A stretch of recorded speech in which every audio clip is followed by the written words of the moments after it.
하나님 아버지, 우리 주 예수 그리스도로부터는 은혜와 평강이 이 자리에 계신 여러분과 함께 하시길 주님의 이름으로 축원합니다. 우리 주변 분들과 같이 인사 좀 나누도록 할까요? 잘 오셨습니다.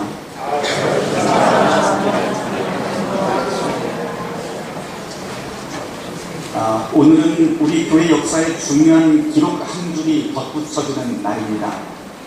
섬김의 직분을 내려놓고 은퇴하는 직분자들, 그리고 새롭게 선출되어서 이 짐을 짊어질 권사 장로들을 세우는 날이기 때문입니다. 그래서 오늘 저는 소명의 길에 대해서 여러분과 짧지만 성경의 말씀 함께 나누는 시간을 갖고자 합니다. 오늘 서간문으로 읽은 로마서 12장 1절부터 13절 말씀이 오늘 이 자리에 있는 우리 모두에게 많은 것을 묵상하도록 합니다. 사도 바울의 가르침대로 교회 안은 모두 매우 다양한 은사가 주어져 있죠. 우리는 각각 섬기는 일, 가르치는 일, 위로하는 일, 구제하는 일 등등 모두가 서로 다른 은사들을 그리스도로부터 선물 받았습니다. 그리고 그런 은사들이 모여서 하나의 몸을 이루게 됩니다. 그 중에는 신비한 은사도 있을 수 있고 일반적인 은사도 있을 수 있겠지만 그 모든 은사들의 최종 목표는 그리스도의 몸을 조화롭고 건강하게 세우는 데 있다고 할 수 있습니다. 그리고 이런 모든 조화와 질서를 아우르는 최고의 은사를 사도 바울은 고린도전서 13장에서 사랑이라고 그렇게 부릅니다. 교회에 관해서 성경이 우리에게 가르치는 바는 아주 분명합니다. 다양한 은사가 모인 교회 공동체 안에선 그 사랑 때문에 신분의 위계가 거부되고 오직 직무의 특수성만 인정됩니다. 그 근거는 우리가 모두 다 세례받은 하나님의 자녀들이기 때문입니다. 우리가 세례를 받았기 때문에 모두 다 하나님의 동등한 자녀로 인정받고 하나님 앞에서 모두가 다 평등한 사람으로 서게 됩니다. 교회 공동체 안에서는 그 때문에 위아래가 없습니다. 목사라고 해서 천국의 윗자리에 앉을 수 없고 일반 신자라고 해서 천국의 낮은 자리에 앉는 것도 아닙니다. 그 때문에 교회의 한 구성원이 되고 거기서 특별한 직무로 세움받는다는 것은 사회에서 말하는 그런 승진 같은 신분 상승을 뜻하지 않습니다. 오히려 그 반대로 더욱 낮고 낮은 섬김의 자리로 부름받았다라고 하는 것을 뜻합니다.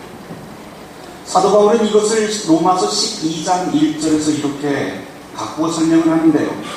형제들아, 너희의 몸을 하나님이 기뻐하시는 거룩한 산 제물로 드리라 라고 말합니다. 근데 이 구절을 좀 상식적으로 생각하면 모순이죠. 왜냐하면 하나님께 드리는 제물이라고 하는 것은 언제든 죽여서 죽은 상태로 하나님께 드리게 되어 있습니다. 그러니 지금 로마서 12장에서 이야기하고 있는 산 제물이라고 하는 것은 살아있는 제물이라고 하는 말은 성립될 수가 없습니다. 그러나 이 말이 상징하는 바는 매우 분명합니다. 우리가 신앙인이라면, 하나님 앞에 부름받은 사람이라면 우리의 모든 삶의 자리 그 일상이 하나님의 뜻에 맞게 채워져서 그렇게 살아가야 된다라고 하는 뜻이 됩니다. 우리에게 주어진 시간, 주어진 일상뿐만 아니고 내 몸과 마음 모두 다 하나님 앞에 그리고 하늘을 향해 있어야 한다고 하는 뜻이 바로 이것입니다. 그래서 우리는 사나 죽으나 우리는 모두 그리스도의 것이라고 그렇게 고백을 하는 것이죠. 그렇다고 하루 종일 24시간 하늘만 쳐다보고 살라는 말은 아닙니다. 우리는 하늘이 아니라 분명히 땅에 사는 사람들입니다. 하나님께서 우리에게 생명을 주신 이유도 하늘에서 살라라고 하는 것이 아니고 바로 땅에서 살게 하는 이유로 우리에게 생명을 주셨죠. 그래서 저에게 산 제물이 되라라고 하는 이 말씀은 우리의 삶을 단순하게 정리하라라고 하는 말씀으로도 들립니다. 잡다한 것들의 성질을 빼앗기는 삶이 아니라 하나님의 뜻에 맞추어 우리의 몸과 마음을 단순하게 정리하라라고 하는 것이죠. 우리가 사는 삶을 한번 돌아보십시오. 매우 복잡합니다. 그리고 너무 바쁩니다. 성경의 말씀대로 하자면 예수님의 비유대로 하자면 우리는 왕궁의 초대장이 손에 쥐어져 있는데도 땅도 사야 되고 소도 사야 되고 그리고 논과 밭에 나가서 너무 할 일이 많아서 왕궁에 들어갈 수 없습니다 하며 그 초대를 거절하는 삶을 우리는 살아갑니다. 그러나 분명한 것은 이 초대야말로 우리의 모든 삶을 바꿀 수 있는 가장 결정적인 사건이라는 데 있습니다. 왕궁에 들어가기 위해서는 내 손에 쥐고 있던 모든 소유물, 내 삶의 모든 일들을 단순하게 정리해야 됩니다. 몸과 마음, 주어진 시간을 단순하게 만들어야 됩니다.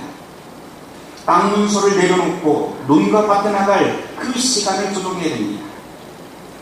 그러면서 우리의 삶의 우선순위가 무엇인지 깊게 생각을 해야 됩니다.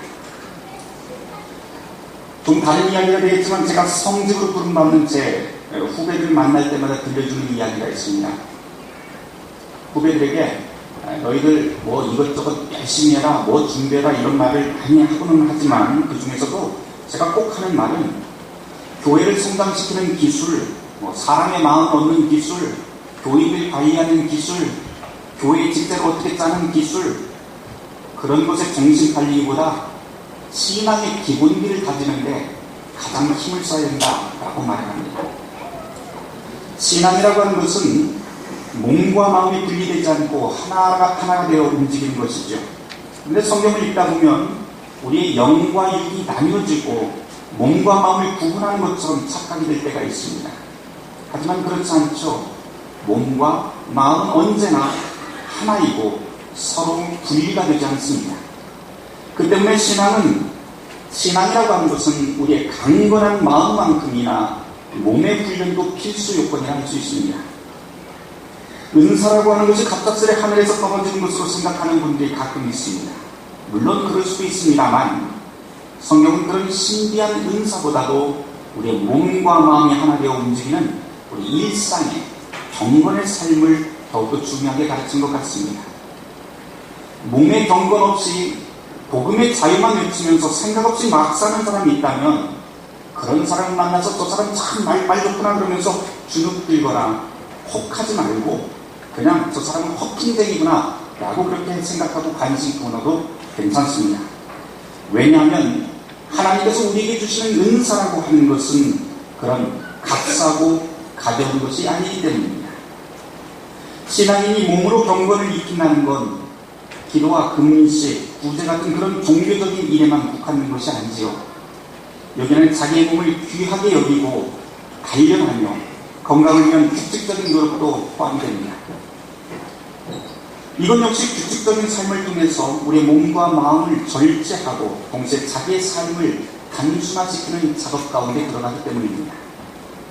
그리고 부름받은 사람에게는 무엇보다도 중요한 것은 무엇에도 흔들리지 않고 내가 무엇에도 흔들리지 않고 하나님과 1대1로 독대하는 절대적인 시간이 필요하다는 것입니다. 이것은 교회에 정해진 무슨 예배 시간에 빠지지 않고 나오거나 또는 식사 시간에 기도하는 것 그런 것과는 또 차원이 다릅니다. 마태복음 6장의 말씀으로 따르자면 우리가 골방에 들어가서 하나님과 독대하는 시간이 바로 이 시간이라 할 수 있습니다. 그런 자기의 개인의 최소한의 경건의 시간이 무너진다면 그 사람은 모든 것이 무너져 내려가는 그런 경험을 하게 됩니다. 특별히 교회에 세움을 받는 사람이라면 이런 경건의 훈련은 지속적으로 해나가야 됩니다. 자기의 삶이 정리되지 않고 자기 규율의 태도가 없는 사람이 교회의 지도자가 된다면 자신뿐만 아니라 맡겨진 공동체 역시 비극이 되는 경우가 허다합니다. 신앙인이라면 자신의 삶을 단순하게 정리해야 됩니다. 최소한의 자기 삶도 정리하지 못하는 사람이 다른 사람을 가르칠 수 없고 섬김의 자리에 설 수 없습니다. 경건의 기본인 기도도 안 하고 성경도 안 읽는 사람이 교회의 직분자가 되겠다고 하면 그게 말이 되지 않습니다. 공과 사도 구분 못하는 사람, 흥청망청 먹고 마시고 유흥을 끊지 못하는 사람이 어떻게 그런 거룩한 성직의 길을 갈 수가 있을까요? 말과 행실에 신뢰가 없고 정직과 성실에 싹조차 없는 사람이 어떻게 하나님 나라의 정의와 하나님 나라의 평화를 말하고 가르치는 지도자가 될 수 있을까요? 어린아이들도 아는 신앙의 기본적인 덕목조차 우습게 여기는 사람이라면 그런 사람에게는 교회의 직분을 맡길 수가 없습니다.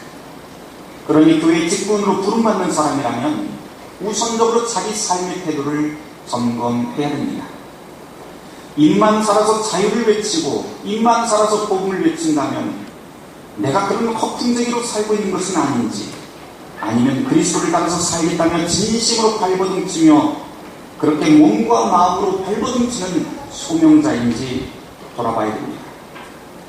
루터의 말대로 하자면 모든 것 이상으로 하나님을 두려워하고 모든 것 이상으로 하나님을 사랑하며 모든 것 이상으로 하나님을 신뢰하는 삶을 내가 살아가고 있는지 돌아봐야 됩니다. 끝으로 한 가지만 제가 덧붙이고 설교를 마치려고 합니다. 어쩌면 앞선 모든 이야기들을 완전히 통째로 뒤엎어버리는 이야기가 될지도 모르겠습니다. 우리가 삶을 단순하게 정리하고 몸의 훈련을 하는 것은 분명히 유익이 있습니다. 그러나 동시에 분명한 것은 그렇게 살더라도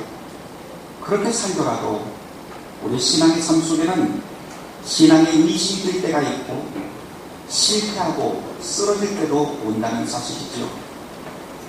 장로, 권사니라 목사, 아니 예언자나 사도들이라 해도 이렇게 실패하는 삶은 부정할 수 없는 현실입니다. 교회에 거룩한 직분자로 세워졌다 해서 그 고난과 실패가 그 사람만 비껴나가지 않습니다.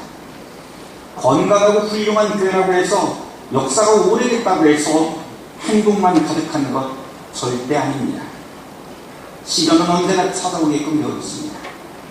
그러나 동시에 또한 분명한 것은 우리가 믿고 의지하는 그 주님은 절망한 신앙인에게도 실패하는 교회에도 여전히 그분의 곁을 내어주는 분이라 하신 것입니다. 그리고 저와 여러분들이 그리고 우리가 세워가는 교회의 존재의 이유가 바로 그렇게 실패하고 좌절해 낭망한 사람들을 지지해 주는 데 있다는 점을 우리 모두는 잊지 말아야 됩니다. 이것이 바로 주님이 교회를 향한, 우리를 향한 기대입니다. 어떻게 실패한 사람과 하나님이 함께 하실 수 있습니까? 라고 저에게 묻는다면 저는 이렇게 답을 할 것 같습니다. 창세기 1장을 한번 보십시오. 무에서 유를 창조하고 혼돈에서 세상의 질서를 만드는 것이 주님의 능력이고 사랑이라고 하는 것을 우리는 창세기 1장에서 보게 됩니다. 그러나 정반대의 이야기도 성경에는 함께 담겨 있습니다. 고린도 1장을 한번 보십시오. 거기에서 우리가 확인할 수 있듯이 십자가의 도라고 하는 것은 지혜를 멸하기도 하고 총명을 패하며 가진 자를 부끄럽게도 만들고 약한 것을 강하게도 만드는 그런 것입니다. 이것은 바로 하나님의 심판이 아니라 오히려 하나님의 사랑으로 우리가 깨달을 수 있습니다. 즉 유에서 무로, 있는 것에서 없는 것으로만 만드는 것이 하나님의 능력이 아니라 바로 있는 것에서 없는 것으로 만드는 것, 세워진 것에서도 무너진 것으로 만드는 것도 바로 하나님의 능력이며 하나님의 뜻이라고 하는 것을 우리는 성경에서 확인할 수 있게 됩니다. 그러나 모든 것이 사라졌다 하더라도 주님은 여전히 그 자리를 지키고 있다는 것이 또한 성경의 진리입니다. 말씀을 듣습니다. 오늘 직분자로 부름받는 분들을 비롯해서 이 자리에 모인 모든 성도 여러분, 저와 여러분은 모두 다 주님의 거룩한 소명의 길로 부름받았습니다. 이 소명의 길이 복된 길인 것은 확실합니다. 그러나 또한 분명한 것은 결코 찬란한 행복만이 우리에게 깃들지 않는다는 것도 사실입니다. 그러나 있던 것이 없어지고 기쁨 대신 눈물이 앞을 가리는 그 순간조차 거기에는 하나님의 능력, 하나님의 사랑이 있다는 것을 깨닫고 묵묵히 우리에게 주어진 그 소명의 길을 걸어가는 저와 여러분들이 되시길 주님의 이름으로 축원합니다. 모든 지각에 뛰어난 하나님의 평강이 그리스도 예수 안에서 너의 마음과 생각을 지키시리라.